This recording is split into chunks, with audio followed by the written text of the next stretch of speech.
ধর্মার কাট করে সাফ করে ফেলবে। একটা ছেলে তো খুব মেধাবী না হলে বুয়েটে চান্স পায় না। যে আমরা দোয়া কেন আওয়ামী লীগের সেই সব কর্মী সমর্থকদের জন্য করি। শরীফ ওসমান হাদী, আপনি বলছিলেন ফ্যাসিস্টদের বিচারের মধ্য দিয়ে ইনসাফ প্রতিষ্ঠার কথা, কিন্তু গতকালের একটি ঘটনার কথা আমি বলছিলাম আপনাকে, যে আপনি কেঁদে কেঁদে আওয়ামী লীগের কর্মী সমর্থকদের জন্য দোয়া করছিলেন এবং বলছিলেন যে আল্লাহ যেন তাদের অন্তরে সত্য প্রকাশ করে দেয় এবং যারা শেখ হাসিনার সাথে গণহত্যায় জড়িত নয়। তার মানে আপনি বিশ্বাস করেন যে সবাই গণহত্যার সাথে জড়িত নয়? না, এটা বিশ্বাস করতে হবে কেন? এটা তো ফ্যাক্ট। ধরেন কারা কারা গণহত্যা করেছে এগুলোর সব তো ছবি আছে, ভিডিও আছে, আদালতে যেগুলো প্রতিদিন ডকুমেন্ট দেয়া হচ্ছে।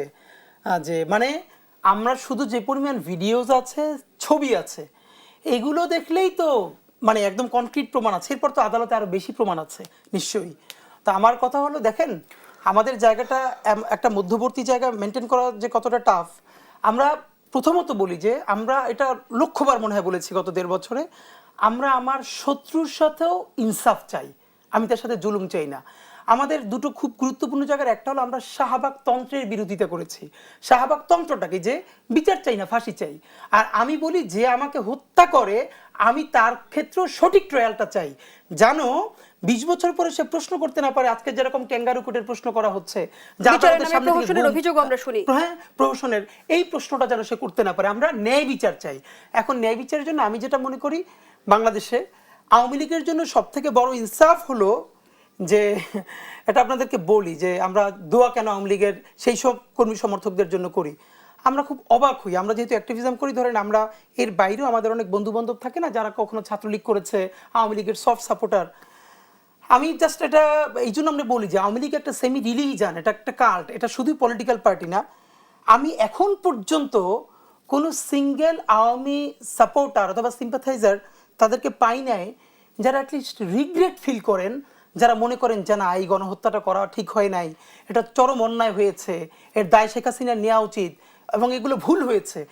অবাক হয়ে দেখি, দেখেন মানুষ পলিটিক্যাল পজিশন একটা জিনিস, আর একটা হলো নিজেরা যখন বন্ধু বান্ধব বসে তখন কিন্তু অনেক সত্য কথা সবাই বলে ফেলে যে এটা আমার পলিটিক্যাল পজিশন, কিন্তু বাস্তবতা এটা। আমরা আজ পর্যন্ত আওয়ামী লীগের একটু সফট সাপোর্টার তারও 5-10 জন পাই না যে তারা এই জন্য রিগ্রেট ফিল করে যে না এইরকম, বরং তারা এখন পর্যন্ত মনে করে যে এইটা ছিল মেটিকুলাস ডিজাইন, এইটা ছিল জামাত শিবিরের চক্রান্ত এবং আওয়ামী লীগকে তাড়ানো হয়েছে এবং আওয়ামী লীগ একদিন এদেশে এসে সবাইকে ধর্মার কাট করে সাফ করে ফেলবে।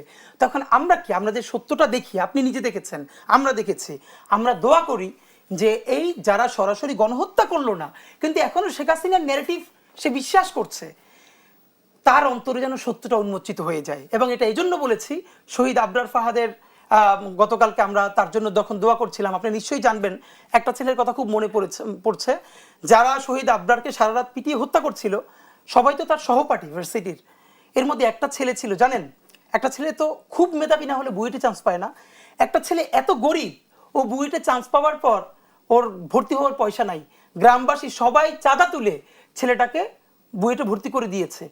এই জিনিসটা কেউ বোঝার চেষ্টা করে না, এরকম একটা নিরীহ ছেলে বুয়েটে আসার পর ছাত্রলীগ তাকে এমন মনস্টার বানালো যে তার সহপাঠীকে সারা রাত ধরে পিটালো। দেখেন আবরারের মা আমাদেরকে কি বলেছে জানেন, আমরা গতবার আবরারের কবর জিয়ারত করতে গিয়েছিলাম, তারপর তার বাসায় গেছে।